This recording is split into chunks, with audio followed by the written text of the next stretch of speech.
in the night, your heart fills with dread. Probably a murderer who wants you dead. It could be a ghost, a demon, or worse. Perhaps you're the victim of a witch's curse. It's hopeless, you're doomed. You'd call a priest if you could. You'd rather just listen to Sinisterhood.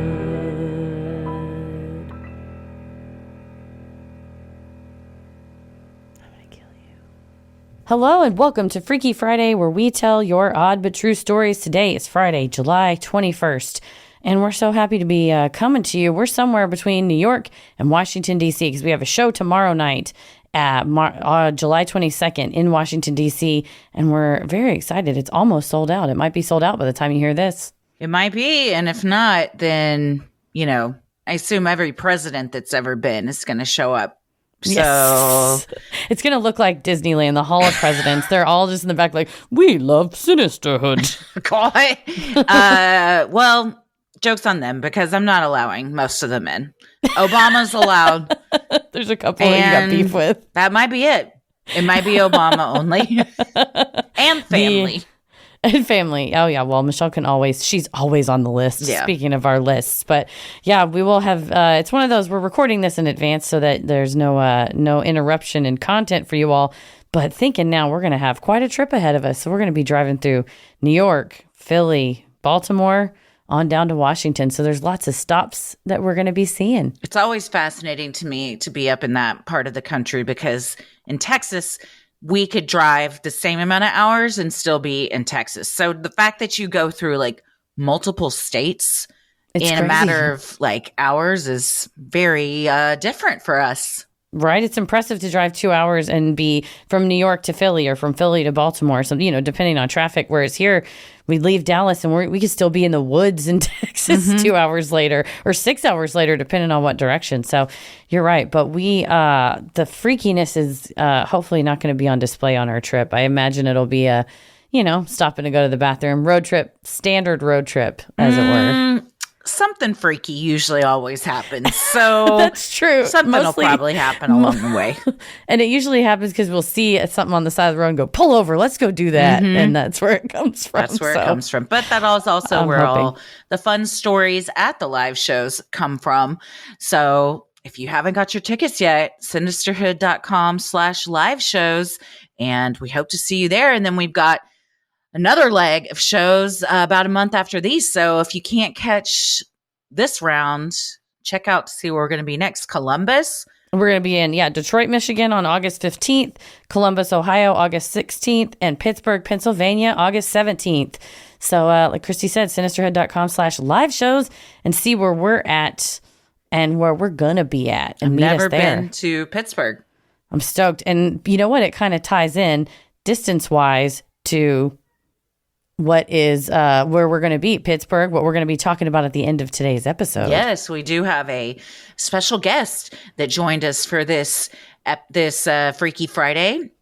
The professor is what we like to call him. So absolutely. It was a wonderful time speaking with him, and something a little bit different with the spooky stories that I really think everyone's going to like. It was captivating and compelling. So it's a different vibe. It's we're excited. We'll tell you all about it to set it up. But first, you have curated a lineup in advance here of 4 freaky stories for us to share with everybody else.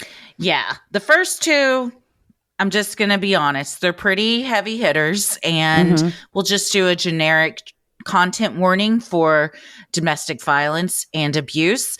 But I wanted to put both of them in here because we get so many of these. And as you'll see, people have really started to listen to other people's stories and reach out to say like, hey, you weren't alone. And also this is helping me to heal. So I love that through pain and trauma, we're finding a place for people to heal and kind of share their stories with each other. And I think there's a lot of power in that. So I wanted all of these people that submitted these stories and anyone listening to get to hear kind of these back to back because I think they're both really powerful. You're right. And I think it shows us we're all more connected than we are apart because yes. these type of situations don't care where you're from, what you look like, or who you live with. It can still happen. So Absolutely. we appreciate everybody that sent stories in before that have opened the door and led the way for these folks. Definitely. Yes. Well, I'm Christy. I'm Heather. And let's get freaky. This first one is from Rachel, and it is called Same Trailer, Different Park. Hey, ladies, you guys have shown up on my Spotify Wrapped every year since I started listening because I just can't stop listening. One year, Spotify even told me it was okay to invite y'all to my family Christmas dinner. Since I'm from Utah, you can bet we have funeral potatoes and green jello with whipped cream on top at every big family dinner. You, of course, are always invited and welcome. I listen to your show every chance I have, especially late at night during my episodes of insomnia. You keep me company in the late/early hours. I started from the beginning, the legendary episode 13, and have been listening through the Spotify show list in order. I've been laughing and crying and screaming with you at each and every episode. I love to hear Christy talk about her kids and peddle with the love and sass that only a rock star mom does. And every time Heather laughs that snickering, cackling laugh, I can't help but laugh along. I love how genuinely you care about the victims of these crimes and spooks and the respect you show for tough topics. This weekend, I was listening to the Freaky Friday episode where Emma from Australia was talking about her psycho sperm donor, what I call my own father, Bryce. I hope I spelled his name wrong because what an asshole. She talks in her story about the emotional and financial abuse she and her family suffered due to this horrible predator. And I wanted to reach out and add to her sentiments that help is out there and you're not alone.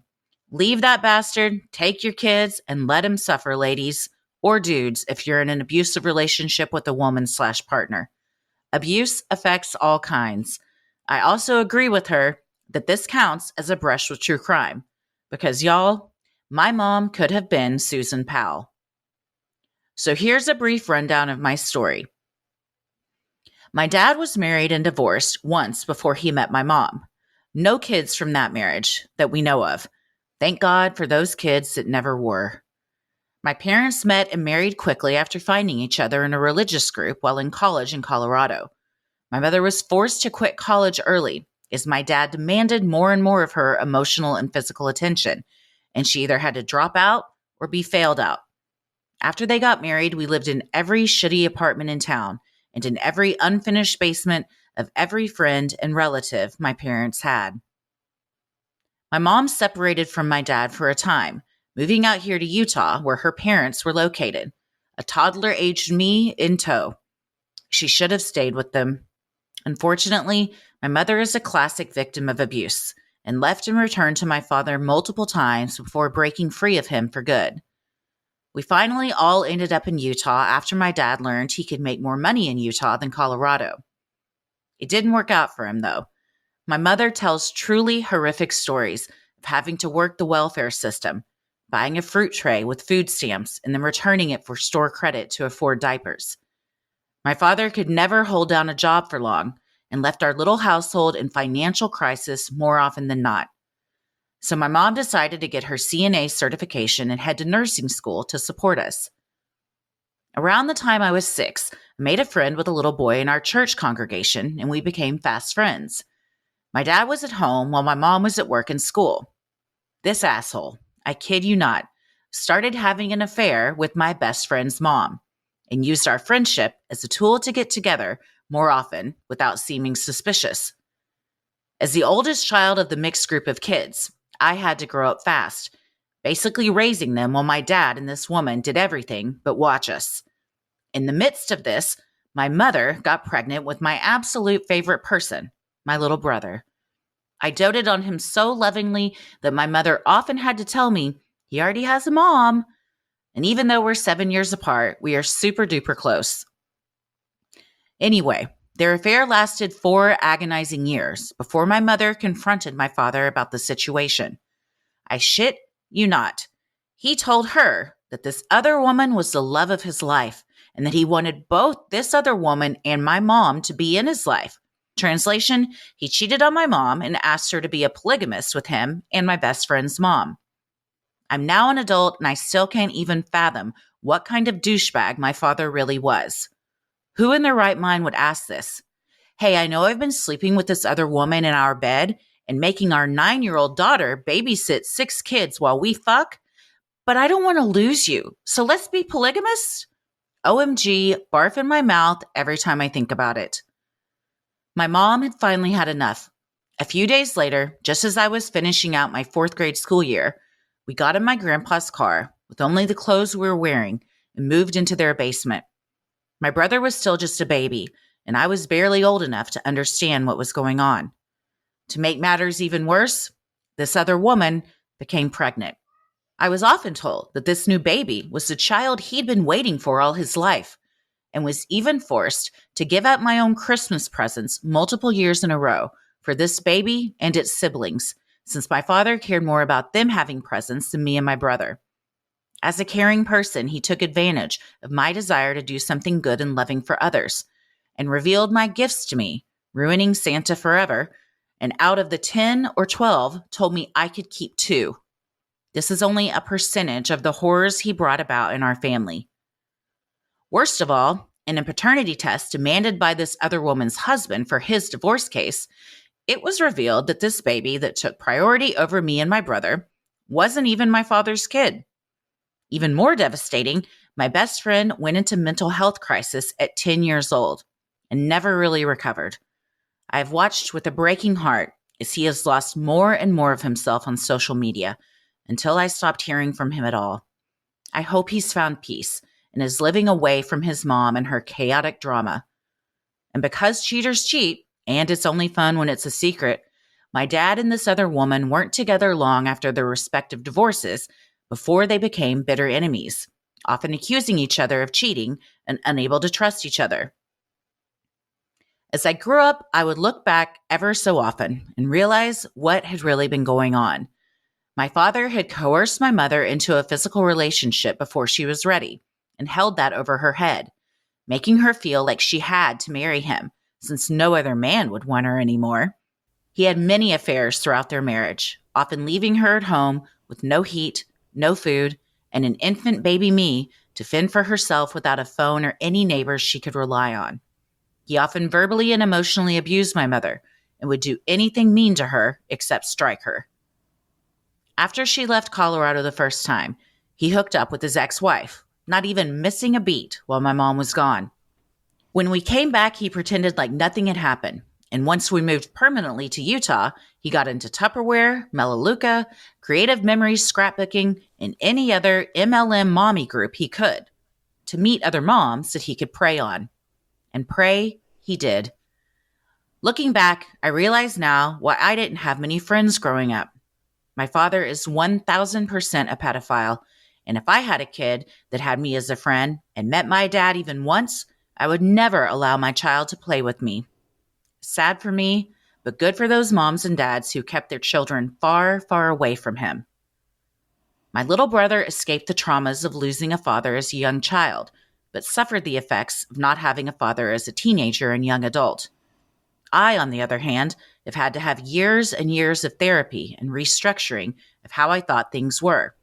I have resulting disorders and PTSD that I'll likely struggle with all my life.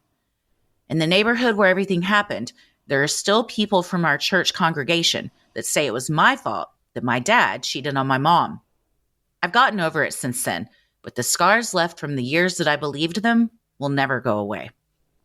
As I became an adult and the girls my dad was trying to date never got older, it got creepier and creepier until one girlfriend parked her car outside of his apartment and a gleaming 2011 graduation keychain hung from her rearview mirror.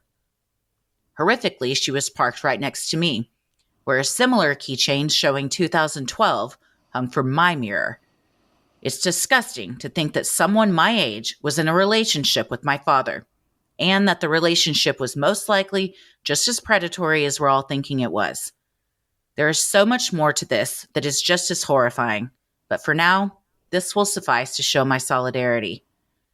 These sick fuckers are everywhere, I swear, and they tear families apart and scar young kids for life. My heart goes out to Emma, her younger brother, her mother, and anyone else out there who has had to suffer like this. I went no contact with my father shortly after I started dating my now husband, who only doesn't murder my dad because he would go to jail and he would miss me too much. I cried at our wedding when my DJ played Piece by Piece by Kelly Clarkson, perfectly encapsulating the way I felt about my husband and about leaving my father in the rearview mirror.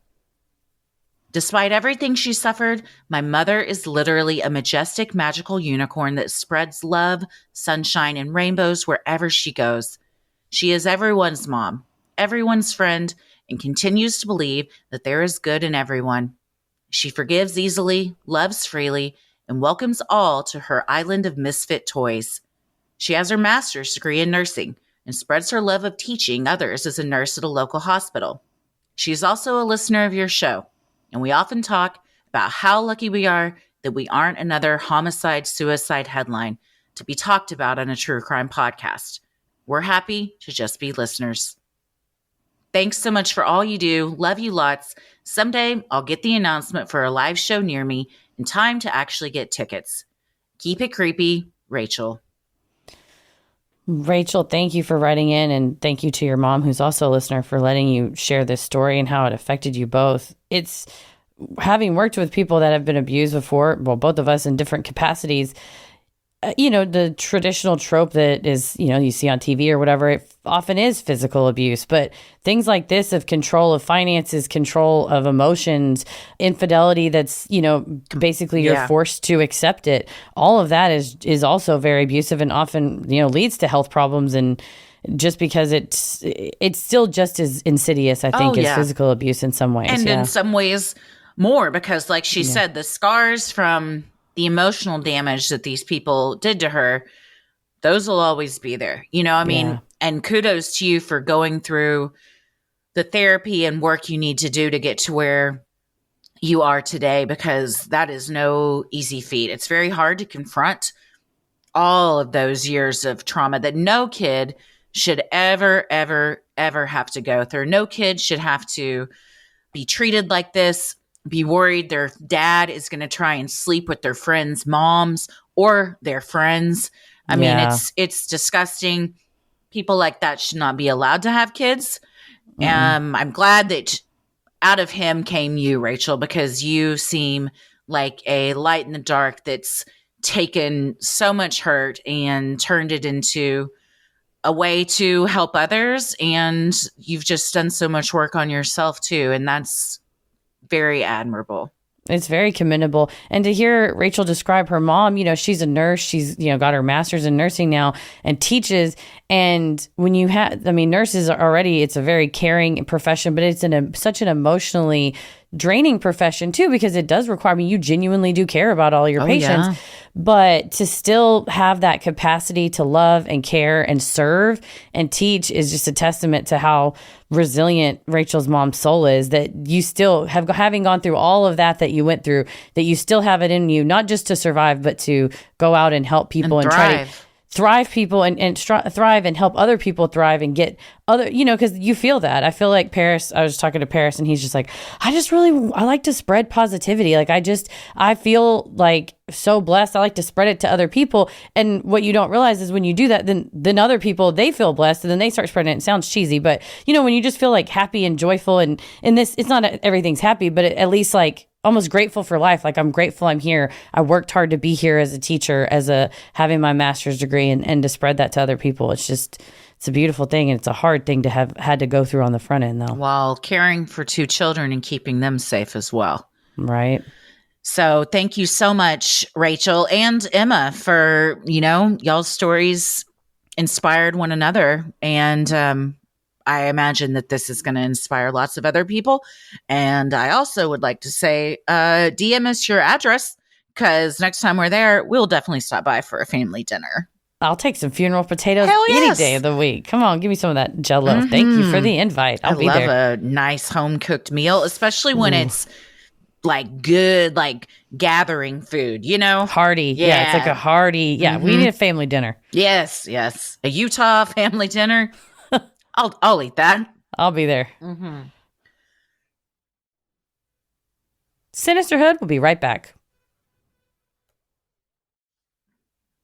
Well, this next one's from Kim, and it is called It's Coming From Inside the House.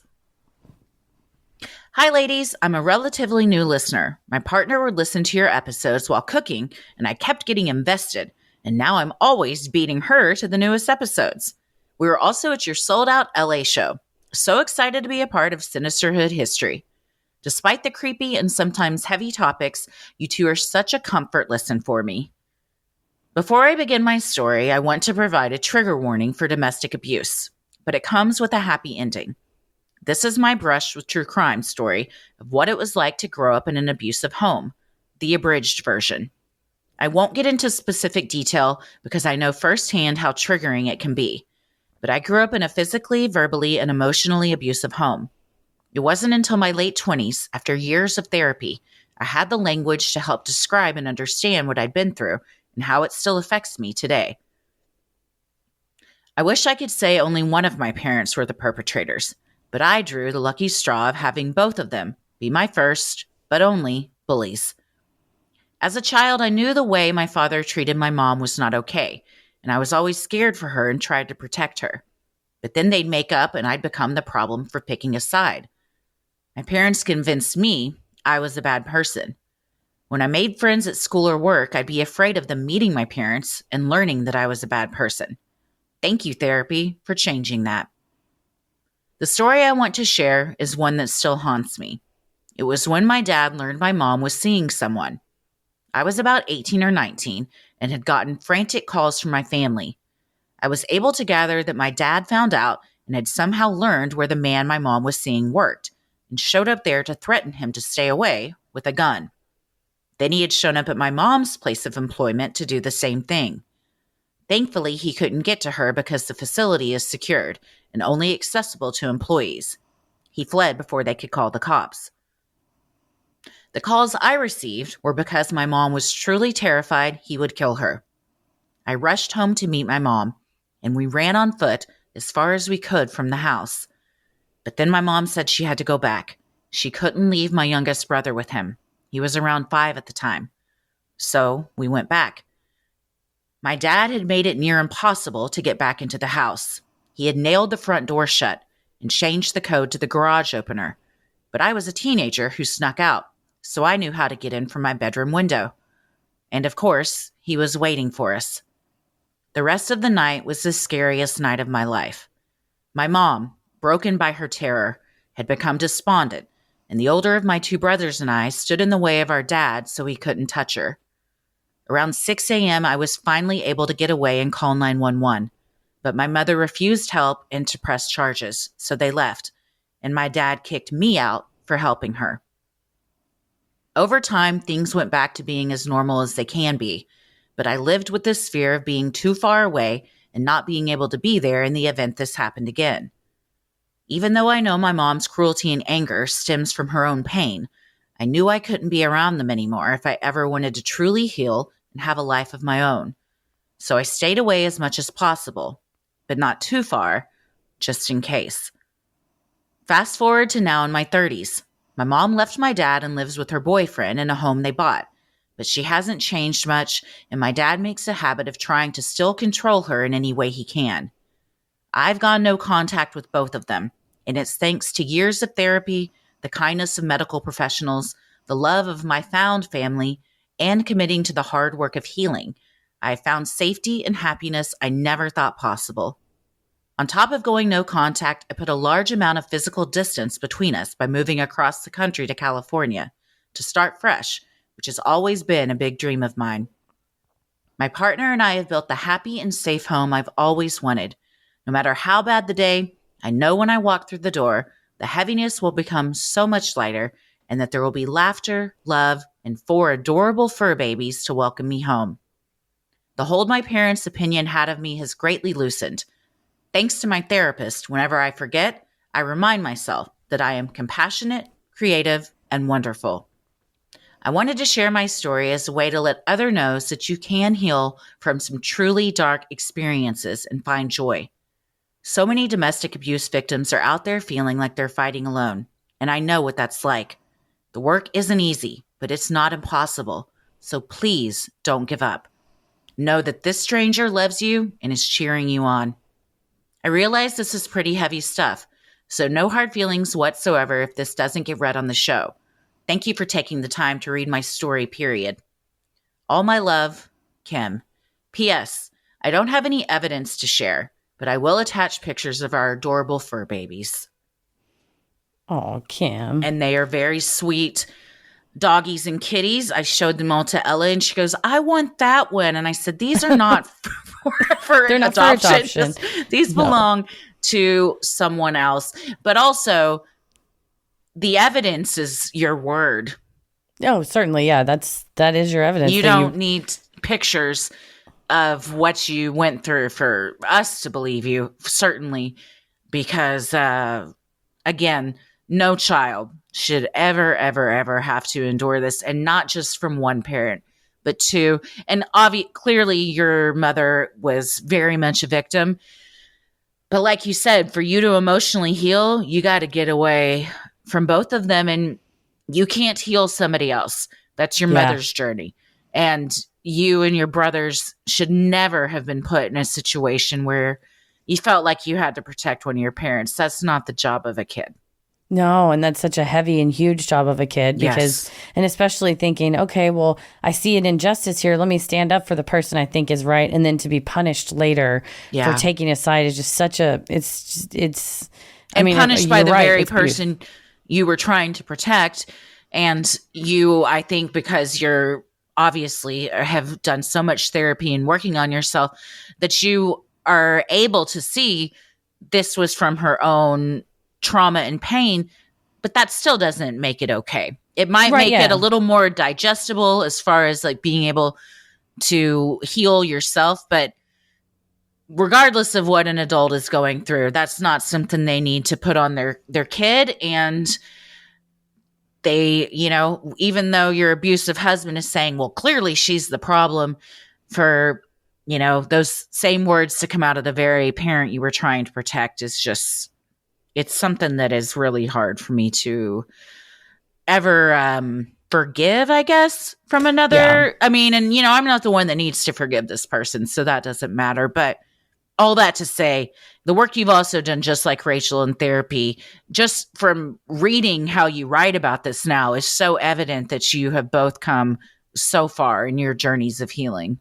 Yeah, and I love the way that Kim said it's not easy, but it's not impossible. So there is a way to get to that point. And what you said, about having that feeling of the difficulty when you have an abused parent who's also abusive, it's like it doesn't absolve them of it, but it may make it a little bit easier to go, well, I clearly, as the kid, I wasn't doing anything wrong. I'm not a bad kid.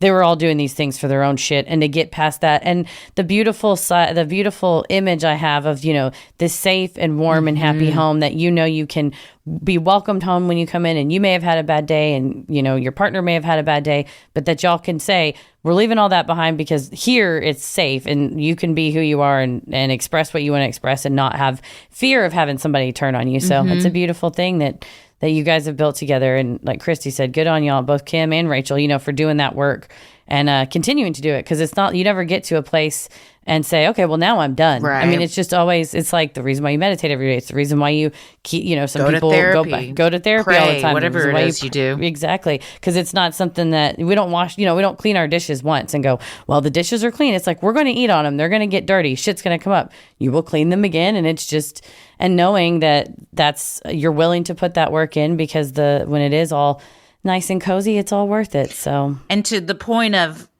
when you have a hard day, going home to a safe place, knowing that even if you both had terrible days, you're not going to scream and yell and hit each other and take it out on each other. You can have bad days and have it still be healthy at home. Right. And still have, exactly. Feel comfortable and safe at home. So, I appreciate both of Kim and Rachel sharing something that is so personal and something as, being worried about your little brother's safety. And that's just a day that will never leave you. But you're exactly right, Christy. The fact that you can look back on it and write about it in sort of a different perspective. I think it shows you it's something that impacted you and it was part of your story, but it doesn't define who you are and it's not going to take over your whole life. And it's a beautiful place to be. Yeah. And I hope that others that might be in similar situations that this maybe speaks to you and helps you in a way. Yeah. And at the very least, like Kim said, this stranger loves you and is cheering you on. Right. And so do we. And so are we. Yeah, absolutely. Sinisterhood will be right back.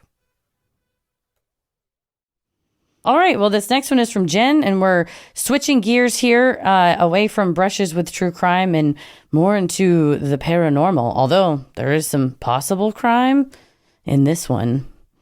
Jen writes, her subject line is "The House That Hell Wanted Back." Hey, ladies, long-time listener, first-time caller. After listening to the last couple of Freaky Fridays about back roads and abandoned buildings, it piqued my memory about the house that hell wanted back. So, let's get into it.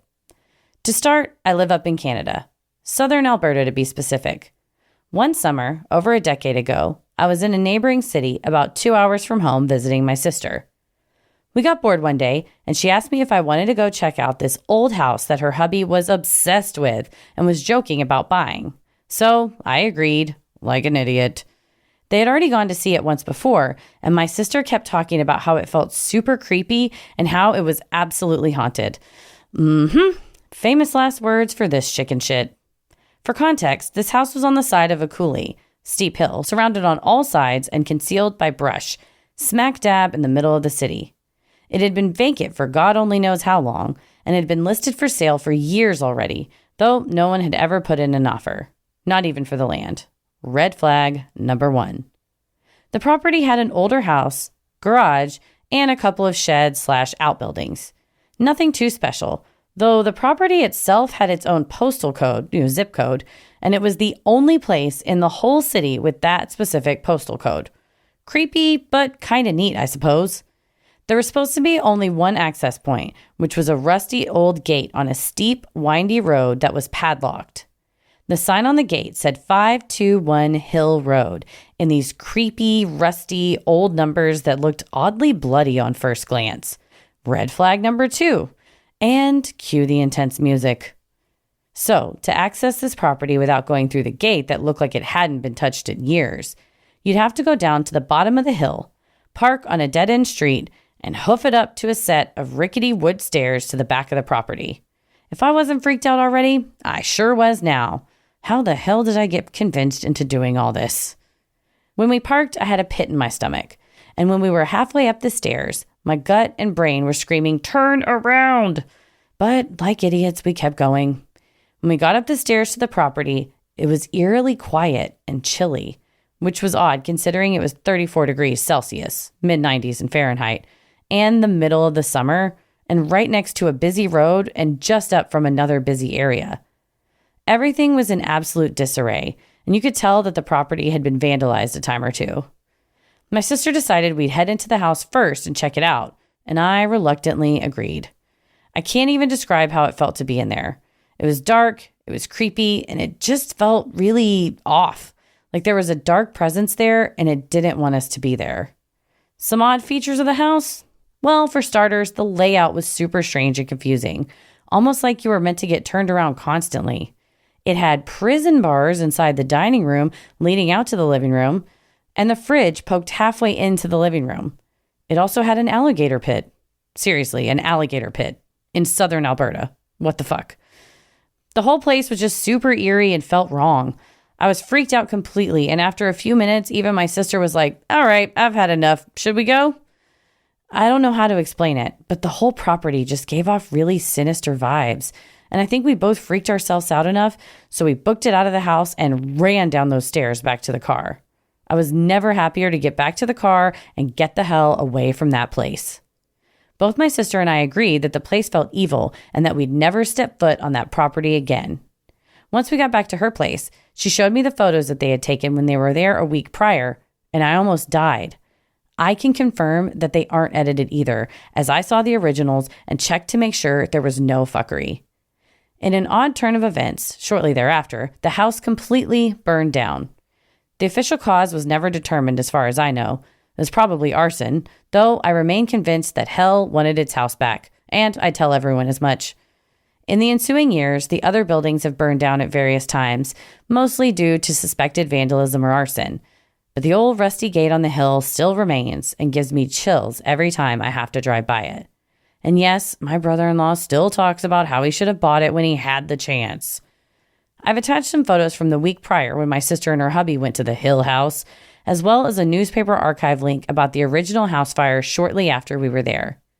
Check out the photo in the living room of the fireplace and mantle and tell me what you see. Do you see the face of a long-haired girl? Super creepy. Thanks for getting me through countless mundane drives to and from work, for all the effort y'all put in to make this pod happen, and for giving us this outlet to get our freaky stories out. Y'all feel like my distant friends from Texas, so if you ever find yourself up in the western side of the Great White North, let's grab a double-double and catch up. Maybe next time I'll send you the story of finding the homemade bomb in the woods. Much love from Canada, and keep on keeping it creepy. Well, Jen has included some images, first of all. If ever there was a house that hell wanted back, this sure looks like one. Certainly. The 521 in the chipped off bloody letters. Yeah, absolutely. Even like the font and everything about it. It's that, what's that video game Tommy used to play? Not Silent Hill. But this does have a very Silent Hill vibe to it. Yes, it's very creepy. And if you were making a film about a creepy house, you wouldn't even think that's so good. You couldn't even make a fake one that looks this good. No, yeah. Oh, yeah. This is, we'll post a lot of these pictures on the social. There's all the windows, if they're not shattered or boarded up, everything just looks dilapidated. The picture of the fireplace with the mantle. It looks like a girl with hair. I think it could be like pareidolia or something is there. Who knows? Yeah, it's definitely like a stain or a burn or something that, sometimes, you see Elvis on a piece of toast or the Mother Teresa on grilled cheese. It's like that. It's like some sort of stain or burn. But I could see how you make out like the hair and face of like a girl. And yeah, the bars on the window between the sections. All that to say, ladder down into what looks like a grave. What is that? Like a bomb shelter? I think is that the gator pit? Yeah, that's the gator pit. Wait, so how do you even know that this was legitimately a gator pit? Is this really what someone would use that for? That appears to be what a gator pit is. Is this a thing that people just have? I'm going to put install gator pit at home. Surely, how to install a gator pit. Yeah, you can. It's DIY if you wanted to. It shouldn't be. That should be something that you got hang on a minute. Come to. I think these might be referring to a brand of grills called Gators. So never mind. Okay. Well, that's a gator I'll have in my backyard. This one looks like it's meant for like an 8-foot long animal, not a grill. And it's honestly, underground. Yeah, like a smoker. No, you're right, though. That is, Jen, all that to say, Jen did not oversell this house. It's fucked up. Top to bottom. It's real fucked up. Yeah, I imagine that there's a lot of high school kids that like to break in and do weird shit in here. Oh, I'm sure. And, hide things or fuck around, set stuff on fire. The gator pit. Well, I'll definitely include all of these on our social medias because it is creepy as hell. Yeah, I can't even really make out what some of the rooms are. They're so like bizarrely, I don't know. There's like weird cabinets and steps and stuff that are, I don't know what it means. Yeah, it's very like dilapidated. There's like weird openings like in brick that you wouldn't expect there to be like a small door. It looked like it would be a brick wall, but there's like a cubby in it somehow. My big question is, why is his brother-in-law trying to buy just about to say, nobody missed an opportunity here. Do you know how, you can't, I don't imagine save any of this. You could buy the land, level it, and start over. Then you're going to have a real poltergeist situation on your hands. Yeah, you need to just bulldoze the whole place, and then all that's left is just dirt and a gator pit and start over. And then, You let the gators have it. I think that's the only answer. Yeah, you're right, Christy. They didn't miss out. Leave that house there. I feel like this would have been a legitimate, not just an alligator pit, a huge money pit. Just sink money into this to try and restore it, only to be told, no, all this has got to come down. It's got to come down. We can't keep this. Well, yes, Jen, thank you first of all for sending this in and for all of the many photos. But yes, please send in a story about finding a homemade bomb in the woods. Yeah. Absolutely. I would want to hear that. That sounds wild. 100%. Please send that in. Sinisterhood will be right back. Well, this next one is from Adriana, and the subject line is A Ghost with a Shoe Fetish. Hi, Christy and Heather. I'm a longtime listener and lover of your podcast. Thank you guys for always keeping me company and entertained throughout my day. About 10 years ago, I was a freshman in college, and I was living in a dorm on campus with a roommate. By October, I had settled into college life and was in a friend's dorm down the hall from mine, enjoying some late-night Chinese food, when my roommate blurted out of nowhere, I saw a ghost in our room. I almost spit out my sesame chicken. After interrogating her to no end, she finally revealed to me that this happened a few days before while I was in class and she was alone at her desk studying. She said it suddenly felt like there was something in the room with her, behind her. She turned around and through our mirror, she could see straight to my side of the room where she saw a disembodied foot slip on my flip-flops I had carelessly thrown on the floor by the foot of my bed. I felt a hot sinking feeling. Why the hell would a ghost want to put my shoes on? What kind of foot was it? I asked her. Was it a man's foot? Was it hairy? I remember asking, how are you just telling me this now? She explained that even though her family was super religious, the women in her family have always been very sensitive to seeing the paranormal. She was afraid of how I would take the news and didn't want to scare me. Well, that was all I needed to hear. I'd always been fascinated with the paranormal. In fact, I'd spent the previous summer binging countless episodes of Ghost Hunters on Sci-Fi. Plumbers by day, ghost hunters by night. So obviously that made me a ghost hunting expert too. I convinced my friends that we could communicate with this spirit by using a flashlight, just like in Ghost Hunters. In the show, they use a twistable flashlight to ask ghosts yes or no questions. The idea is to place a flashlight on a flat surface and have the flashlight twisted to the off setting, but close enough so it only takes slight energy for it to be twisted to the on setting, thus making it easier for the ghost to turn it on for yes and off for no. We gathered in my dorm room that night, and while everyone was getting comfortable for the show of a lifetime, I played around with the flashlight. I turned it just so it was off. I placed it on one of our nightstands away from everyone. I smacked the nightstand next to the flashlight a few times to make sure it wouldn't flicker and that it was completely off, which it was. Everyone sat on the floor and formed a circle. I turned off the only light in the room, a floor lamp, before joining them in the circle. As soon as I clicked the floor lamp, the flashlight on the other side of the room started flashing, on and off, again and again and again. Everyone started to get freaked out, myself included. I don't know why, but I got pretty brave, probably all the ghost hunting training, and I asked calmly for the flashlight to be turned off. As soon as I said that, the flashlight turned off and stayed off. Everyone started freaking out even more. I went into a spiel explaining to the ghost or entity or whatever it was that they could turn it on for yes and leave it off for no. The flashlight remained off this whole time. First I asked, "Are you a ghost?"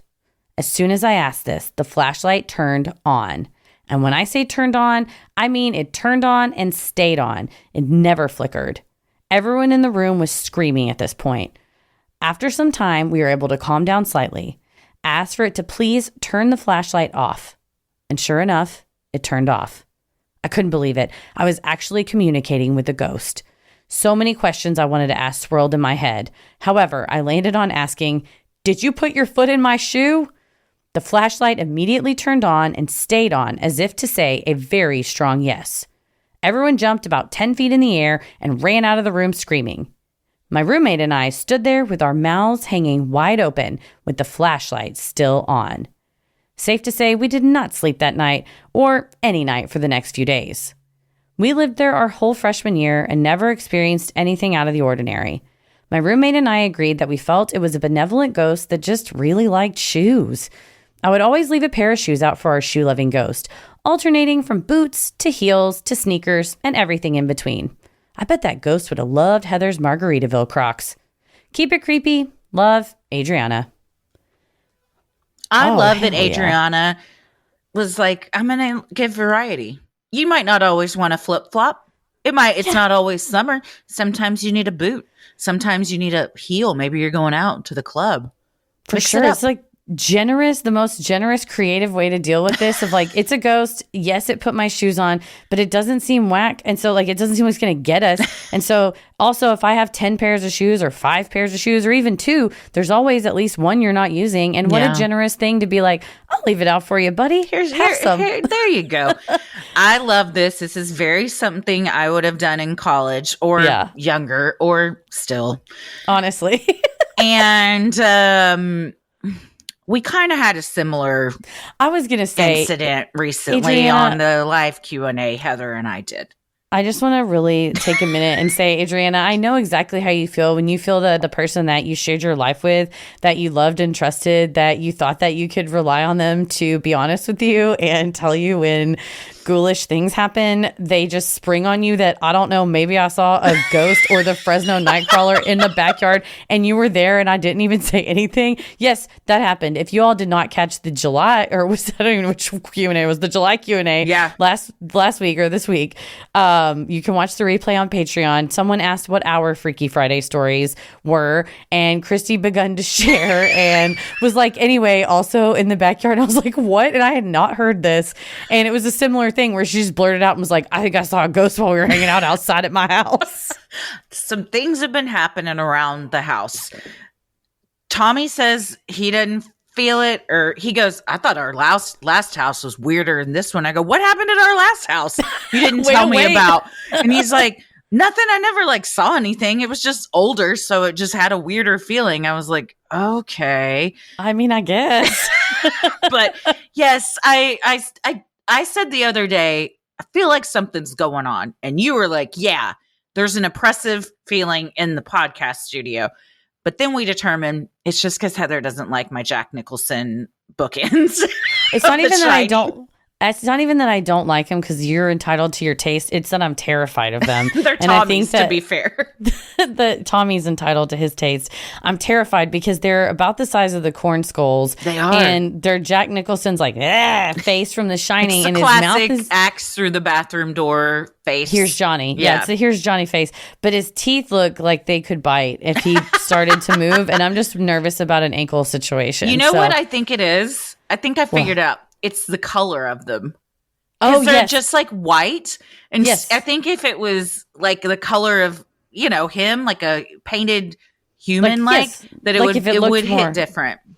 Yeah, that's true. You're right. Because it's the hair is the same as the eyebrows, as the face, as the teeth, as the inside of the mouth. I'm looking at it right now. Stop looking at it. I don't want to know it because then I know it's there. It's bad enough when you're in your little cubby hole for the sound.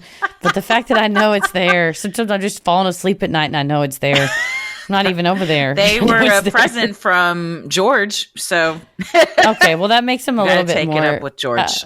No, I'm not. Like I said, I'm not mad at him. I'm just scared. But knowing that they came from such a benevolent, wonderful person as Tommy's dad, George Brown, I'm a little bit feeling better about it. A little bit better. But I did reveal to you that the one night we were hanging out, I thought I saw something out of the corner of my eye. Yeah. So if you want to hear that story and just watch the color drain from Heather's face, then check out twofold. Patreon.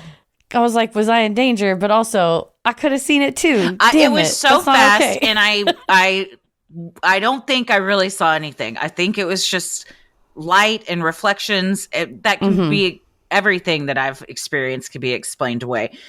But it also was like really quick. And when I looked back, I didn't see anything. So that's why I was like, well, that's just going to freak her out if I say something. So I'm just going to not say anything. If it was oh, it's there, I would have alerted you. Like, do you see this too? But it was so fast that I couldn't quick. Well, Adriana's roommate having seen toes go in a shoe that no foot is in is... This flashlight thing is wild. This worked. Good and for I you. watched Ghost Hunters before. They're the ones that had like the Roto-Rooter company, and That's what she said. Plumbers this by is saying day. plumbers by day. I But don't. they had Which their- one are the ghost hunters? It's He's, not. So what is Zach Bagans? Bagans is Ghost Adventures. Oh, God. The Ghost Hunters is, and they have a TAPS. The something Paranormal Society, Yeah, Atlanta maybe, or wherever they are. Oh, is this where Chip Coffee comes in? I don't. I think know Chip about that. Coffee and Taps were in cahoots, like they were friends. Do you love Chip Coffee, if you don't know, is quite a character, and he's quite a character. He is a psychic medium that has also had many shows. His show's Kindred Spirits. When I typed in Chip Coffee Ghost Hunters, nothing is coming up. But that's not to say they did not have a crossover at some point. But yeah, Grant Wilson is one of them from the Ghost Hunters, and then that was the whole crew, and they came from Jason Hawes, the Atlantic Paranormal Society. Yeah. That's TAPS. Atlantic. Yes. Okay. Yes. But yes, that's a cool trick. It's a smart trick because it is, it's enough that if the entity wanted to zap it, I guess is the idea that it would only require a little bit more of an electric energy. Pulse. Mm-hmm. Yeah, energy. But I mean, I'm glad the ghost cop to it. That's all you could say is when you asked the question. Shy. I liked that. It was like, yeah, I did it. Whatever. It was me. I imagine you're called to your friend's dorm room and they're like, everybody sit in a circle. We're going to turn the lights off. And then I'm going to ask some questions. We'll see and then it happens. God, she said everybody jumped up and screamed. Yes, I would have transferred dorms. And I'm surprised that you both were like, yeah, we'll stay here the rest of the semester. I mean, sometimes you don't have a choice. Getting a dorm room is hard, and getting a good roommate, even harder. So if you're like, hey, at least we both understand and respect this, you just got to leave some shoes out and we're golden. You have to share your stuff with your roommates sometimes anyway. So now you just share it with your roommate and also a ghost. A ghost. There you go. It works out every time. It's like your third roommate. Exactly. Well, thank you, Adriana. We appreciate it for sending that in. And yeah, if the ghost comes by, I have my Crocs all laid out so they can take their pick, whichever one. The ghost would be like, oh, well, hello. There's a lot to choose from. How am I feeling today? Just going to dance around like a tap show. Do I want to live Moss? Am I feeling a little beachy? Do I want to go Jimmy Buffett style? A little ranchy, maybe? A little Portillo's? Yes. Do I want a little Hidden Valley Ranch or maybe some pizza? Am I just feeling like I'm from Texas, y'all? Mm-hmm. These are all themed Crocs that Heather owns. And these are the themed ones. There's several just colors that gibbets go on. But just, we have the Croctids, which are the cryptid Crocs. There's so many different ones. Those are great. So, I bet the ghost would like that one. Yeah, for sure. And then if they do it, then I'll make a ghost gibbet of them and put it on there. They can get added to the Pantheon. Very nice. Well, yes, thank you so much for sending that in, Adriana. Sinisterhood will be right back. Speaking of ghosts, we got some ghosts that Professor Greg Jackson is going to be talking about in this next story. He's bringing the ghosts and he's taking us back, way back in time. To the old school. Professor Greg Jackson, if you don't know who he is, he's best known as the creator, host, and head writer of the U.S. history podcast, History That Doesn't Suck. We all went to school in one way or the other.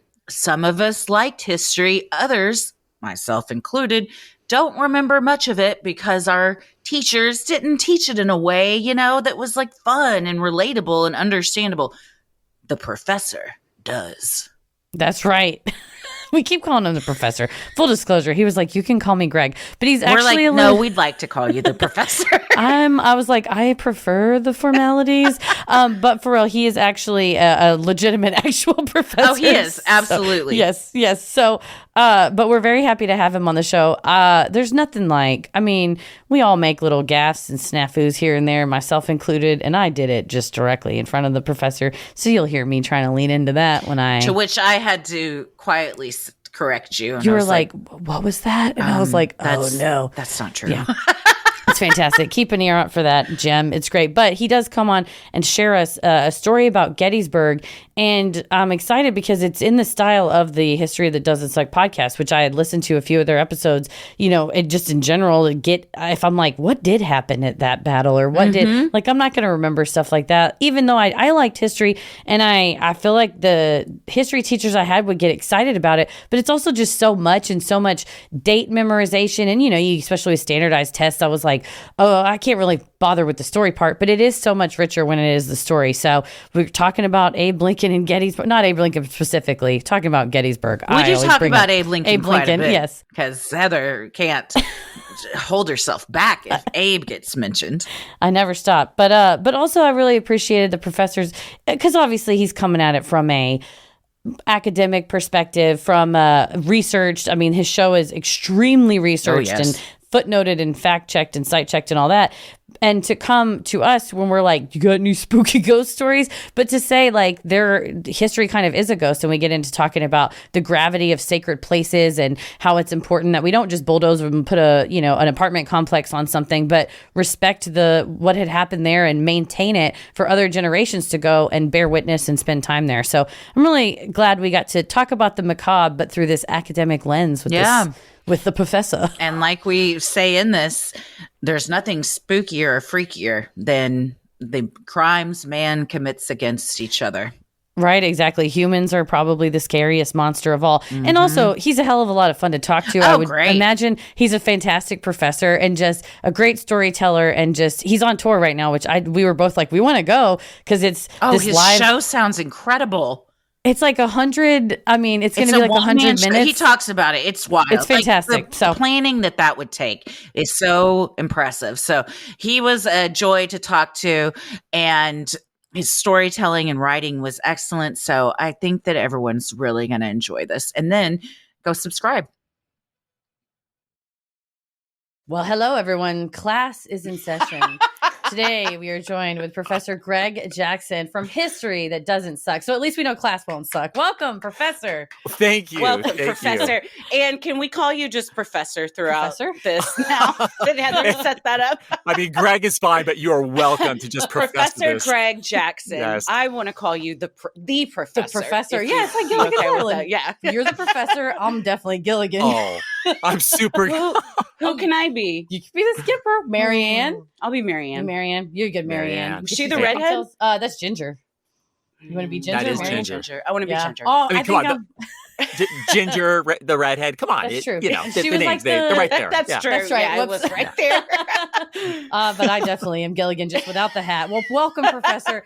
We're so glad to have you. Your podcast, History That Doesn't Suck, is the history class that I think we all wish we would have had when we were in school. It's stuff we wish we would have learned and didn't. But now you're taking that to the next level and getting it right in our ears. Mm-hmm. Hey, thank you. That is exactly what I try to do with that podcast. So anytime I get that feedback from someone, you're just right in the heart in the best of ways. Well, Thank good. Absolutely. I was listening to your thing on Gettysburg. We're going to be in Pennsylvania soon, not quite near Gettysburg, but I'm a bit of a Lincoln fan. Yes, Heather has a huge Abe Lincoln tattoo. That's one way to put it. It's pretty huge. Wow. Well, it's like when you're that big. I lived pretty big in Illinois in my 20s and was like, I'm going to get a cool Abe Lincoln tattoo. Overboard. Yeah, I mean, like all cool people in Illinois do. They're just I hear there's abundance of Abe Lincoln tattoos in Illinois. The streets of Chicago with your Abe Lincoln tattoo. The ignorant Texan that's like, how do I fit in with y'all? And they're like, get a huge Abe Lincoln tattoo. And I'm like, I'm on it, guys. I'm doing it.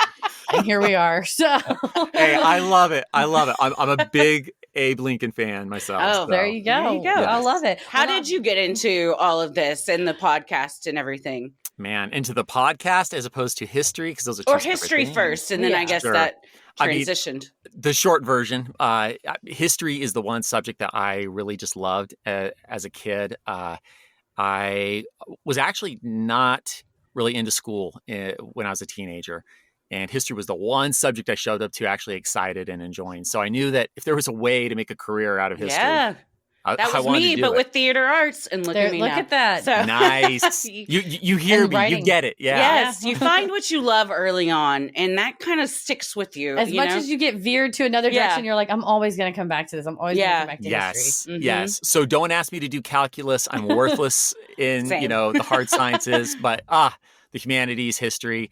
As for the podcast, 2017, I'm a young professor going through the tenure, process and all that jazz. So it's a lot of article writing and going to conferences and all that jazz. I love that part of academia. It's important to write and interact with your peers, but I really had a sense and a feeling that I wanted to engage more with the public. I feel, my apologies to any academic listening, but we get a little ivory tower-esque. That stereotype is fair. Right. And, I'm looking at podcasts, and this is with nothing but love and respect for many of my colleagues in the history podcast space, but I'm looking at going like, why are there no professional PhD holding historians doing this? So I was just dumb enough to think, you know what? Yeah, I'm just going to throw that out there. Yeah, I'll step in. Hard. I was like, there true, should be though. a lawyer on these true crime podcasts, and I'm a lawyer, and I was like, I'll just start a podcast right now. And then, you realize it's not that easy. It does take it to the next level, though, with your knowledge. Like Heather's legal knowledge on our show, I feel like sets us apart. And you having an actual 100%. PhD in history is definitely going to, you got a little more, we take what you say a little more seriously than just some influencer that's like, did you guys hear about the Gettysburg Address? It's 1, 2, 3. Mockingbird got that address, but and also just having more on the line, right? You're a working professor. You can't be unethical. You have to. You got a lot more at stake. 100%. I've got administrators at my home university, Utah Valley University. They listen to the podcast. I've got colleagues across the nation. I mispronounce a word. I get a freaking email, Yeah, so same. Yeah, Heather once accidentally said Canadians use loonies instead of toonies, and I was off. And then I also listed all the planets once, and I was like confidently listing them, just completely omitted Neptune. But that wasn't because I'm stupid. It's because I don't recognize Neptune as a planet. And I will see to it that it is removed as a planet. No, I just wanted to cover up. Oh, but you did include Pluto, which I did, which I do. See, we're off the beaten path here. But I hear you though. You're like one slip up with a word, and it's done. Yes. Yeah, for sure. Yep. Oh man. But yeah, well, in addition to your history stories that you're telling us, we love that you do a Halloween special once a year, and you got a Freaky Friday story for us today. I do have a Freaky Friday story for you. Well, we love it because we're gonna hear it from you in the way that you normally tell your stories on your podcast. Yeah, I do. Yes. Shall I go ahead and launch it? All right. It's a hot, sweltering summer morning, July 3rd, 1863. The third and final day of the Battle of Gettysburg. We're behind Confederate lines, a little more than a mile west of the blood-soaked peach orchard, where a cannonball mangled Union General Dan Sickles' now amputated right leg yesterday. We're standing on the bank of the Marsh Creek's gentle waters. Before us is a 100-foot-long covered bridge, Sachs-covered bridge, to be exact. It isn't but a decade old. The stone abutments are strong as ever, and the gable roof is picturesque, to say the least. That said, the recent war has taken its toll. The bridge's red paint is peeling from the clapboard sidings. But there's no time to stand about admiring the aesthetics of this well-crafted crossing. Soldiers are approaching. A young boy keeps time with a snare drum as a small group of gray-clad, rifle-carrying soldiers and their few horse-mounted commanding officers, one puffing calmly on his pipe, slowly advance forward. Just in front of them are 3 men. They too are wearing Confederate gray, but no weapons of war rest in their hands. No, their hands are in fact bound with coarse, thick rope that wraps around their wrists. The 3 men walk with less discipline, but nonetheless at an obedient, if not resigned, pace. The dull thud of the soldiers' boots echo as they pass us by the entrance to the covered bridge. But the echoing boots, the lonely drum, and the clop of the horse hooves come to a sudden stop once the party reaches the crossing's midpoint. What's said next? I can't say. An officer is reading a sentencing, yes, but the crime is unknown. Did these 3 men flee before the fight here at Gettysburg? Are they guilty of desertion? Have they been convicted of spying for the Union? These will be the most popular claims found in lore over the years, decades, and even centuries to come. But whatever their collective sin, the price they must pay is clear as the soldiers produce 3 long pieces of rope. With a hefty toss, each of the thick ropes fly into the air and over the beams that form the bridge's upper brace. Be it tied in advance or tied in this moment, one end of each of the 3 ropes now has the dreaded hangman's knot. Perhaps sacks are placed over the 3 sentenced men's heads. Then again, perhaps that is a luxury not to be had in the midst of a losing battle costing thousands of lives each day. Either way, the loop and its numerous accompanying coils are soon placed around each of the 3 necks, with the other end secured to the bridge's crisscross side brace beams. The condemned are then placed on the officers' horses, and then the officers lead their steeds away, giving each of these 3 convicted Confederates a short drop and a sudden stop. A day or 2 passes. Perhaps it's the 4th of July, the national holiday of this embattled, divided country. 77 years since those 13 collaborating colonies rejected the British crown. Or perhaps it's July 5th. Whatever the exact time and day, Union General George Meade's victorious forces are now pursuing those of the silver-haired and silver-bearded Confederate General Robert E. Lee. And as they do so, some of them find their way to Marsh Creek, to Sack's covered bridge. Looking up, the blue uniformed Northerners find 3 gray-clad bodies, stone cold, still dangling from the bridge's upper brace. Dressed in blue and gray, 50,000 Americans suffered grievous wounds, went missing, or were confirmed dead here at Gettysburg in the last 3 days. The dead are quite literally strewn across the once verdant fields of this formerly idyllic, small Pennsylvania town. But amid such anguish and death, perhaps these 3 Confederates are among the most disquieted of souls, knowing they met their end not honorably facing their foe, but executed by their own. A century and a half passes, taking us right to our modern day. Sack's covered bridge still spans Marsh Creek. With many a fresh coat, it's painted as red as the blood that so long ago stained these, again calm and peaceful fields of Gettysburg. But while the swinging bodies have long since been removed, many a visitor, particularly those who come at night, have felt the presence of the 3 executed Confederates. Some have seen their ghosts. Some have proof, having captured otherworldly images with their cameras or phones that appear to have a human form. Some even swear they can smell the sweet smoke of Chesapeake tobacco, just as though the Confederate officer, possibly Robert E. Lee himself, were still there, standing right next to them on Sack's covered bridge. But is any of this true? Well, to find out about that, you'll just have to make your way to Gettysburg and visit the bridge on a dark, moonless night yourself.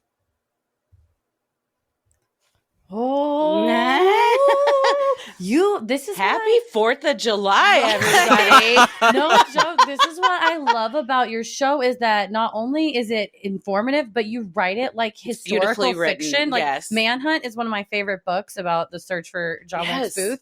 Phenomenally written. And that's just like the verbiage of your podcast and like your story, but it paints a picture. And even though it is 3 people meeting their end in a horrible way, like the short stop or like the way you describe it in a way that it's not too gruesome, but it's also history. And we need to know like people were injured here. Mm-hmm. The place is haunted. The freakiest thing of all is what man will do to themselves. Yes, what we really did to each other. And just to Absolutely. think about this beautiful green field that's now littered with the dead of and like they say brother against brother. And man, have you ever been to Gettysburg? I have been to Gettysburg. Yeah, Tell me everything. Oh my goodness. Well, so let me go to Gettysburg, but real quick before we do that, let me just say, as the historian that I am, Please. Few things that, because it's a ghost story, I was willing to embrace a little more creativity than I would on my own podcast. Thank you. This is, you're welcome. So I have no source material for them sitting on horses. And how many people were there. So you may have noticed a lot of my perhaps and, Yes. I love that. But that's like, beautiful. that's how you let people know, like, it's not fact, but this could have happened. Yeah. But the truth is we don't know all of those things, you know? Love it. Okay.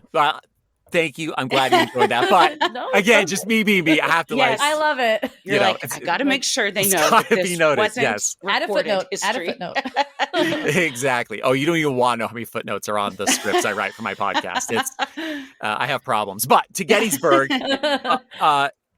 incredible. And it's hard not to feel a connection with the past and imagine whether you're even into the supernatural or not. Just you can, The energy you that feel comes it. from Yes. it. Yeah, Gravity. yeah. Yes, of just knowing you're looking at, as I kind of brought out in the way I wrote that story, right? These gorgeous, peaceful, quiet, other than the tourists. And if you go at the right time of day, it's just a nature setting. It's you can find a beautiful, quiet corner, and there you are standing in front of a marker, in the memory of, you name it, unit, whether it be from the north, the south, and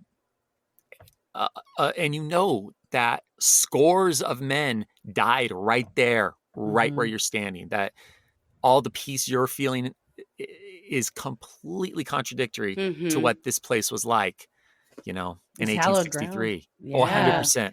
Yeah. Wow. It's fascinating too to think of that in regards to time, and just, we talk a lot about time and how it's just such a complicated concept to understand, and a construct that we've developed, and like how much time really has passed, but like Yeah. if you can still feel it, the energy remains because it can't be destroyed. Right. And when you're there, you're like, I'm actually standing in the place where all of this really did happen. Yeah. And that's the magic of history, right? It transports you back to whether it's World War I, World War II, any of that, where we can't be there, but using all the materials and the research that you do, you can take us there with you. And it doesn't suck. Well, it did suck that like thousands of people died. Yeah, that does but suck. the way Yeah, you that sucked a portray little, it, it's sure. nice to hear you talk about It's not the content, it's the delivery. Yeah, It doesn't exactly. suck. Some stuff does suck. Like, it's sad that happened. But when you were there, did you get any? I don't know. You sounds like you're more pragmatic and less into the spooky woo woo. But when you were there, did you have any feeling, or was it more of a feeling of solemnity and gravity and that graciousness of like being there? Probably more the latter. I am a pretty pragmatic and, academic type, but I am too. I'm the skeptic on this show, so I relate to this. That said, I'm drinking out of my haunted mansion mug. Oh, and, nice. That's one of my favorite, happy places as a kid growing up in Southern California. Oh, yeah.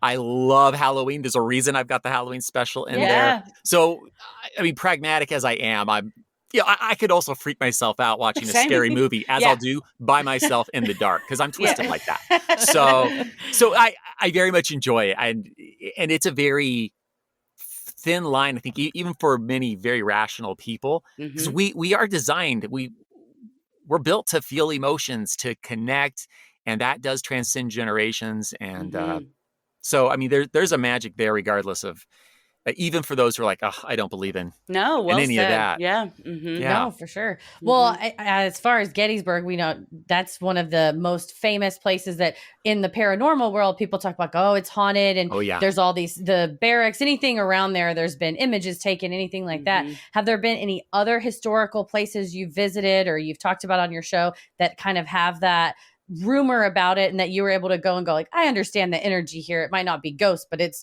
the ghosts of history. Ghosts of history. You got to write that book, Professor. It's on you. I love it. That'll be the retirement project. That mixes my fun side with my academia. Exactly. It'll be wonderful. We'll pre-order it now. Yes.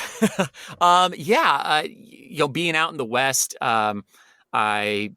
I'm just a few hours drive from Promontory Point, where the Transcontinental Railroad came together. And that's kind of sacred ground to me as well. It's a great achievement, but another thing that's going through my head, even if it's not right in that very location, when I'm standing there, I'm thinking about all the countless Irish and Chinese workers. And in Utah, even, there were several thousand Mormon workers that were employed at the last minute. It's said that there is an Irishman buried under every rail of the Transcontinental Railroad. That's, of course, an exaggeration, as my Irish ancestors have said. Never let the truth get in the way of a good story. So, we'll. I heard that. Yeah. Which, of course, I guess I do. That's the whole history thing. But just even if that's hyperbolic, thinking about, the deadly sacrifice to make that happen. Yeah.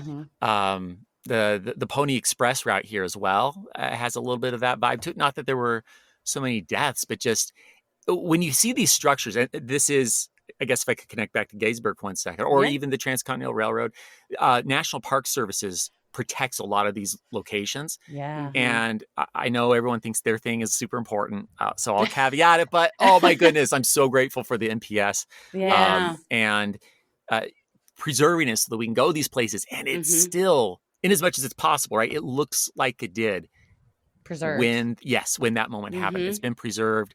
Fantastic guides as well. If I may, my buddy Ralph, he's a licensed battlefield guide at Gettysburg. Oh, nice. That's cool. I'll just shout him out. I, of course, gave him a call before I came on because I know Ralph. Gettysburg. Yes, thank you. And hi, Ralph. But the man lives, eats, breathes, dies for Gettysburg, right? Wow. So So the type that's out every weekend doing reenactments and things like that. weekend? What, You just think this every is day? a weekend thing? 7 Yeah. days. Does he live at Gettysburg? He was on the East Coast. He has moved to Gettysburg. Wow. And those are the types of people you have, these Yeah. licensed battlefield guides. Mhm. I mean, look, I'm a professor, PhD, all that. You guys know that.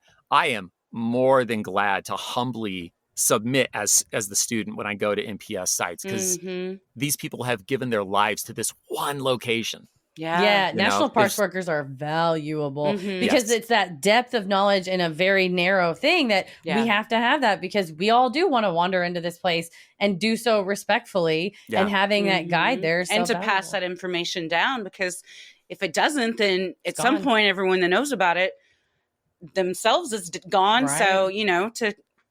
to pass all that down, so it's not lost And preserve it so and they still don't respected. pave Mhm. over it and exactly Yep. respect it. They pave it over and turn it to a Kmart or whatever, and you're like, Mhm. well, this is where the Pony Express came. I kind of wanted to learn about history. It's fine, no worries. But it's tough for us, I think, in Dallas, because it Yeah. is a younger city. Texas Yeah. is a younger country, and also just We're a even state. well, I'm sorry. We like to think that we're okay. That came out. That The was emails are Freudian slip. coming. No, That was they the The know. Freudian emails are coming, I'm Heather. comically Texan, like to a caricature amount, so it's We're fine. our own country. The way that it slipped out so easily. Yeah, that I didn't like even you didn't think. even you wouldn't have stopped at. I would not have stopped. And Christy was like, actually, see, but no, she's all, you're always on. You got that ear. You got that Yeah. professor ear. But I think That's it's right. hard for us as, the developers here tend to come and tear down history yeah. and build condos Everything on it. gets just.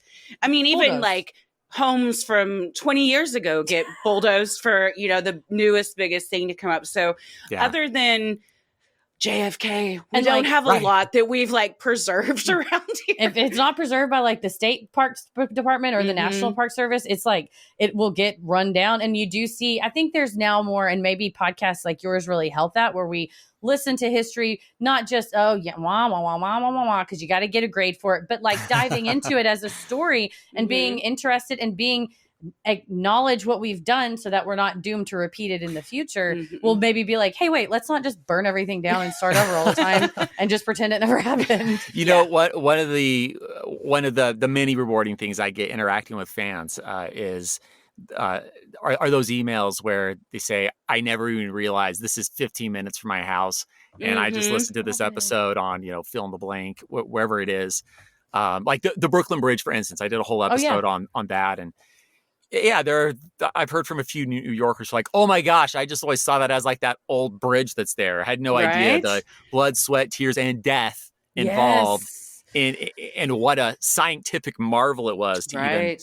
forward this incredible, It makes you view your city or your country or Hell yeah. in a different way, And now when those people drive over that bridge, Uh-huh. they have a new Yeah. appreciation for it. Yeah. And again, when you go to let's tear this down, it's no, this is No. an engineering Yeah. marvel, and we need to restore it, respect it. and the when more you- people know, the more Mhm. people will fight to prevent that from Care. happening. Yeah. So, Gettysburg was owned. We were planning to talk about this, so forgive me for being a little vague, No. but a part of what is now the battlefield was owned at some point by a electric rail company and they plan to run lines through that. Mm. And the government stepped in. Oh, I think they good. might have even invoked eminent domain in that situation. Wow. And they're like, we're going to preserve this. This is hallowed ground. Yeah. I mean, it's one thing for industry. We want it to be a prosperous nation. Infrastructure is crucial. But you can't literally railroad history. And it's like, and then if that happens, then what is left? If we don't have the National Park Service, if we don't have a government that gives a shit about something like that, then you are just a big ass concrete jungle. And it's like, when was everything built? Oh, it doesn't matter because it's just concrete that gets poured. We'll just redo it in a few years. Yeah, I think that you help ascribe meaning to these sacred sites where it is a large amount of loss, whether it's Gettysburg or any number of the locations you've talked about. So, So thank you for your service. Thank you for what you do. And I know you like to interact with fans. You're going to be interacting with some fans anytime soon, maybe not from Utah, but on the road. Yes, in fact, I am about to kick off a national tour. That's so exciting. Yes, very much looking forward to that. We start in August in Loveland, Colorado, and we'll be going monthly to a different state from then through April at least of next year. More dates are being added. So, California. We're heading to Pennsylvania, not too far from Gettysburg. Arizona's in there. But you can look up all the dates and locations and more that will be added on my website, htdspodcast.com. Just look for the tour tab and there you go. That's awesome. Nice. Are you going to do a city or state specific topic at each location? So I actually took a year to write a one-man stage show. This is amazing. That's incredible. That's such a feat. Yes, that's an accomplishment. Think of it as like an extremely long podcast episode. 100 minutes is the runtime, so it's 2 acts. 100 years of U.S. history in 100 minutes. I go from the Revolution through the Civil War. Of course, Gettysburg gets a little mention in there. And, I do my thing where I go in deep for a story and then we move quickly and I then go deep again so that, we're covering a lot of space and time, but we're also, connecting with historical figures. And the title of this show specifically is The Unlikely Union. The story is the Union coming together and the struggles. They didn't just snap together. The founding fathers didn't just all agree and happily, do their thing. But it was a fight to come together. It was a fight to stay together and taking us through the paces on that very meaningful struggle that has built the United States. This sounds Are you coming to Texas? Yeah, when are you coming to Dallas? Dallas isn't on the books yet, but Maybe I promise you. Oh. I specifically asked Boston to get added. So okay, awesome. I'm working we will on that be one. There. That sounds incredible. That's awesome. What a interesting, fun night. Yeah, that you get something out of it. It's like you're being, again, it's just the same call to your podcast is like entertaining, but also you now know something a little bit more than you didn't know before. And you're not like you're going to I will know a lot more, probably 90% more than I already I just meant for me, retention wise, I'm I listened to a full hour of this. I'll tell you 3 facts I learned just because it's so every word is meaningful in your podcast. You don't waste words or mince words. And so it's like I can't even take all this in. It's like, in the Matrix when they plug the thing into your brain. But for real, you get something out of it. It's a great night. So, we're sending everybody to your website, htdspodcast.com. Is that where they can find you if they want more? Yeah. And of course, anything else they're interested in. And from the podcast to, the other things that are coming. So. Yeah. And on socials, are you at HTPS? HTDS podcast on Twitter, Instagram. I think we didn't get that consistent, but we're on Instagram, Facebook, and Twitter. Yeah, we'll tag you. It'll be great. We'll tag you. Well, thank you, Professor. It's up to you to tell us that class is adjourned. I think. Oh yes. So yes, thanks for being with us. Class is adjourned, and thanks for letting me tell a story. Thank you for joining us. This was great. A+. Oh, thank you. Thank you. No curve. Oh, no, I'm truly complimented. Well, thank you so much to Professor Jackson of History That Doesn't Suck for joining us. And thanks to all of you for sending in your Freaky Friday stories. If you have an odd but true story, maybe you've encountered Bigfoot, you've seen a UFO, you had a brush with true crime, or you felt the presence of an otherworldly being, send them in at sinisterhood.com/Freaky Friday. If you like our free episodes, you'll love our Patreon bonus content. You can see that reveal of me telling Heather about what was going on in the backyard. Oh, yeah. You That can was join awful. for free to see what we're up to next, or you can dive into over 500 hours of bonus content, like our recent minisode on the use of Siri in the courtroom, or our upcoming minisode on the deadly true story behind a viral internet trend. You can also head to Sinisterhood.com and click shop on the top banner to check out Sinisterhood merch like t-shirts, mugs, totes, stickers, and even clothes for your kiddos. Just head to the website and hit shop on the top banner. You can also, while you're there, review the show, follow us on socials, and check out the episode description for more fun like topic-based playlists and links to live show tickets. You can follow us on Instagram and Twitter at Sinisterhood Pod. Like us on Facebook at Sinisterhood. We're also on YouTube. You can watch the entire interview with Professor Jackson on our YouTube page, as well as video versions of all of our other interviews that we've done on Freaky Friday, and just listen to the show on there. Head over to our TikTok as well. You can also find us on Cameo if you want us to do custom video shout outs. We can say happy birthday, happy anniversary, congratulations, whatever.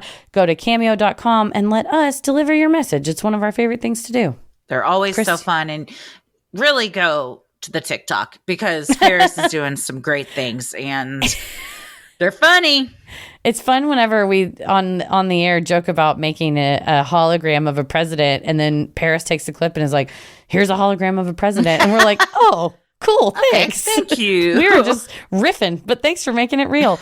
Well, where can people go on to see your videos and pics, Christy? You can see all the John Hopper content you want at on Instagram at Christy M. Wallace. And then I guess we're done plugging Twitter. Everybody's done with that. Nobody wants to even mess with that anymore. So forget it.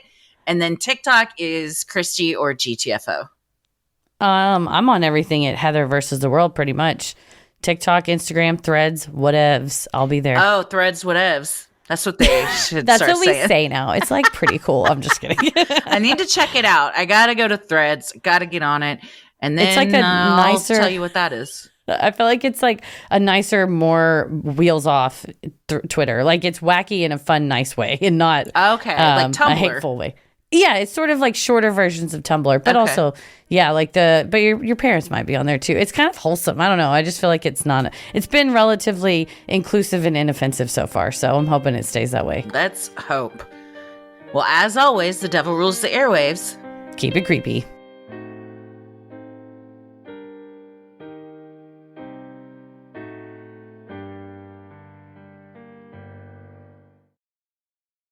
Sinisterhood.